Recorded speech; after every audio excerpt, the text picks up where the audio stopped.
बिहार में इस बार बनी एनडीए सरकार में बीजेपी की ताकत बढ़ी है या फिर जेडीयू की, ये सवाल इस समय हर तरफ छाया हुआ है। नीतीश कुमार ने बीजेपी के साथ खेल किया है या फिर बीजेपी ने नीतीश कुमार को धोबी पछाड़ दे दिया है, क्योंकि 20 साल से बीजेपी की नजर नीतीश कुमार के गृह मंत्रालय पर थी। अमित शाह भी इसीलिए दिल्ली से पटना तक चले गए और नीतीश पर दबाव डाला और गृह मंत्रालय सम्राट चौधरी के लिए झटक भी लिया। लेकिन नीतीश ने भी एक हाथ से अगर गृह मंत्रालय दिया तो दूसरे हाथ से वित्त मंत्रालय बीजेपी से छीन भी लिया। दूसरा, सम्राट चौधरी को गृह मंत्रालय दे तो दिया, लेकिन पुलिस अधिकारियों का ट्रांसफर करने का अधिकार नीतीश कुमार ने अपने पास ही रख लिया। यानी सम्राट चौधरी पुलिस महकमे में मुखिया तो बन गए हैं, लेकिन किसी भी आईपीएस या आईएएस अधिकारी का ट्रांसफर वो नहीं कर पाएंगे। यानी ज्यादा शक्तियां नीतीश कुमार ने सम्राट चौधरी के हाथ में दी ही नहीं है। और नीतीश ने सिर्फ सम्राट चौधरी के साथ ही खेल नहीं किया है, बल्कि पूरी बीजेपी को ही गच्चा दे दिया है। कहने को तो बीजेपी नेता ये भी कह सकते हैं कि उनके हिस्से मजबूत मंत्रालय आए हैं, लेकिन काम के मंत्रालय नीतीश ने जेडीयू के पास रखे हैं, यानी कि अपने पास रखे हैं। तो आज हम अपनी स्पेशल रिपोर्ट में बीजेपी पर कैसे भारी पड़ गए नीतीश कुमार और सम्राट चौधरी गृह मंत्री बनकर भी रह गए मजबूर, इसी पर करने जा रहे हैं चर्चा। नमस्कार, मैं हूं अंशिता। बिहार की सियासत में शह और मात के खेल में नीतीश कुमार बीजेपी पर भारी पड़ गए हैं। सबसे पहले तो नीतीश ने बीजेपी के महाराष्ट्र मॉडल को फेल कर दिया। बड़ी पार्टी होने के बावजूद बीजेपी को डिप्टी सीएम पद से ही संतोष करना पड़ गया। दूसरा, जिस तरह से विभागों का बंटवारा किया गया है उसमें भी जेडीयू ने बाजी मार ली। भले ही बीजेपी के नेता गृह मंत्रालय मिलने पर खुशी मना रहे थे, जेडीयू की तुलना में करीब दोगुने मंत्री बीजेपी ने बनवा लिए थे, इस पर भी बीजेपी के नेता खुश हो रहे थे। लेकिन असली खेल तो नीतीश कुमार ने विभागों के बंटवारे में कर दिया। वैसे भी अब जो 9 मंत्री पद खाली बचे हैं उसको लेकर खबर आ रही है कि उसमें से कम 6 से 7 तो जेडीयू के खाते में जाने ही जाने हैं। ऐसे में मंत्रियों की संख्या के मामले में तो कभी भी बराबरी हो ही जाएगी, लेकिन मंत्रालयों को लेकर जो हालात बने हुए हैं उसमें जेडीयू भारी पड़ गई है। अब इस तरह के दावे क्यों किए जा रहे हैं, उसके लिए सबसे पहले तो ये जानना जरूरी है कि जेडीयू के मंत्रियों के पास कौन कौन से विभाग हैं, और फिर ये भी जानना जरूरी है कि जो मंत्रालय जेडीयू ने अपने पास रखे हैं उनको बजट क्या मिला है, क्योंकि सारा खेल इसी में छिपा हुआ है। तो पहले जेडीयू के हिस्से के मंत्रालयों के बारे में जान लेते हैं। जेडीयू के हिस्से जो मंत्रालय आए हैं उसमें शिक्षा, वित्त, वाणिज्य कर, ऊर्जा, ग्रामीण विकास, ग्रामीण कार्य विभाग, भवन निर्माण, समाज कल्याण, खाद्य आपूर्ति विभाग, जल संसाधन, संसदीय कार्य, परिवहन, योजना और विकास, साइंस टेक्नोलॉजी विभाग, समाज कल्याण, अल्पसंख्यक कल्याण विभाग, सूचना और जनसंपर्क विभाग, मद्य निषेध विभाग शामिल हैं। अब हम इन विभागों के बजट के बारे में आपको बताते हैं जो 2025 से 26 के लिए जारी किया गया है।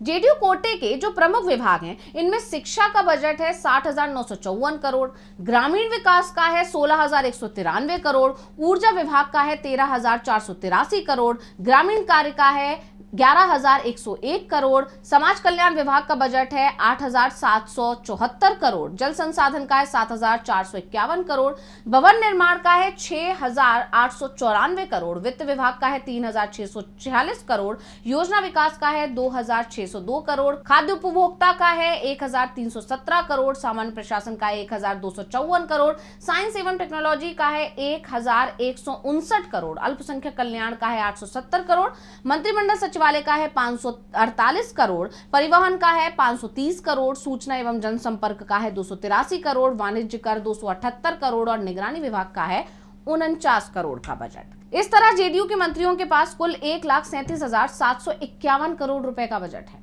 अब हम बात करते हैं बीजेपी के मंत्रियों की, क्योंकि मंत्रियों की संख्या के मामले में भले ही बीजेपी को बढ़त हासिल है, लेकिन जैसा कि हम पहले ही बता चुके हैं कि संख्या नहीं ताकत महत्वपूर्ण होती है और उसमें बीजेपी पिछड़ती दिख रही है। पहले हम बीजेपी के पास जो विभाग हैं उनकी बात कर लेते हैं और उसके बाद आपको बताएंगे कि उन विभागों का बजट कितना है, क्यों ऐसा कहा जा रहा है कि बीजेपी को नीतीश कुमार ने गच्चा दे दिया है।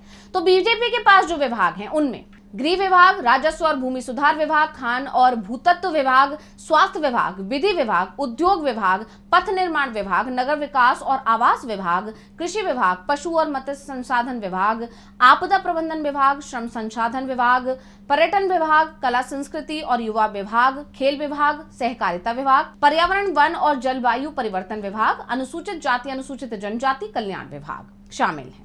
अब हम बात करते हैं कि बीजेपी के पास जो प्रमुख विभाग हैं उनके बजट की। तो इसमें स्वास्थ्य विभाग का बजट है 20,035 करोड़, गृह विभाग का बजट है 17,831 करोड़, नगर विकास और आवास का है 11,983 करोड़, पथ निर्माण का है 6,806 करोड़, आपदा प्रबंधन का है 4,967 करोड़, कृषि का है 3,528 करोड़, राजस्व और भूमि सुधार की बात करें तो कुल 1,966 करोड़ है, SC/ST कल्याण का 1,956 करोड़, पिछड़ा अति पिछड़ा कल्याण 1,787 करोड़, पशु और मत्स्य विभाग का 1,781 करोड़, विधि का 1,682 करोड़, श्रम संसाधन का 1,231 करोड़, सहकारिता का 1,231 करोड़, पर्यटन का 1,103 करोड़, पर्यावरण वन और जलवायु परिवर्तन का 906 करोड़, खेल विभाग का 248 करोड़, IT विभाग 289 करोड़, खान एवं भूतत्व विभाग का बजट 77 करोड़ है। बीजेपी के मंत्रियों का जो विभाग है उनका टोटल बजट होता है 79,407 करोड़ रुपए। यानी बीजेपी और जेडीयू के मंत्रियों के पास जो विभाग हैं उनमें जेडीयू के पास बीजेपी के मंत्रियों की तुलना में 58,000 करोड़ से ज्यादा का बजट है। यानी जो विभाग हैं उनका पलड़ा भारी है। यानी सरकार में दबदबा तो नीतीश कुमार का ही रहेगा। और अब बात करते हैं बीजेपी को दिए गए गृह विभाग को लेकर। गृह विभाग को लेकर लड़ाई कोई नई नहीं है। 2015 में जब नीतीश कुमार की जेडीयू 10 साल बाद पहले नंबर की जगह दूसरे नंबर की पार्टी बन गई थी, नीतीश महागठबंधन में रहकर चुनाव लड़े थे, उस वक्त भी राज्य की सबसे बड़ी पार्टी आरजेडी ने नीतीश से गृह मंत्रालय की डिमांड की थी, लेकिन नीतीश ने इसे देने से इनकार कर दिया था। 2020 में जेडीयू एनडीए में रहकर चुनाव लड़ी और इस बार वो तीसरे नंबर पर खिसक गई, लेकिन नीतीश कुमार ने गृह मंत्रालय फिर भी नहीं छोड़ा। पर अब जब जेडीयू की सीटें 2010 के बाद सबसे ज्यादा आई हैं, यानी नीतीश कुमार मजबूत हुए हैं, जेडीयू मजबूत हुई है, तो नीतीश कुमार को गृह मंत्रालय बीजेपी के लिए छोड़ना पड़ा है। और इसके पीछे केंद्र सरकार का दबाव कहा जा रहा है। अब केंद्र ने दबाव डाला है या नहीं डाला है ये दूसरा मुद्दा है, लेकिन असली मुद्दा यह है कि नीतीश कुमार ने गृह मंत्रालय तो दे दिया, लेकिन सामान्य प्रशासन विभाग नीतीश ने अपने पास ही रख लिया है। बिहार में सामान्य प्रशासन विभाग के अंतर्गत एक और मंत्रालय आता है जिसे कार्मिक मंत्रालय कहते हैं। कई राज्यों में ये अलग विभाग है, लेकिन बिहार में ये सामान्य प्रशासन विभाग के अधीन ही काम करता है। कार्मिक मंत्रालय भारतीय प्रशासनिक सेवा IAS, भारतीय पुलिस सेवा यानी IPS, बिहार प्रशासनिक सेवा यानी BAS और दूसरी महत्वपूर्ण सेवाओं के लिए कैडर नियंत्रण प्राधिकरण के रूप में कार्य करता है। यानी बिहार में IAS, IPS और BAS के ट्रांसफर और पोस्टर का अधिकार नीतीश कुमार ने अपने पास रख लिया है। सम्राट चौधरी पुलिस विभाग के प्रमुख तो बन गए हैं, लेकिन पुलिस अधिकारियों के तबादले और पोस्टिंग के अधिकार नीतीश कुमार के पास ही हैं।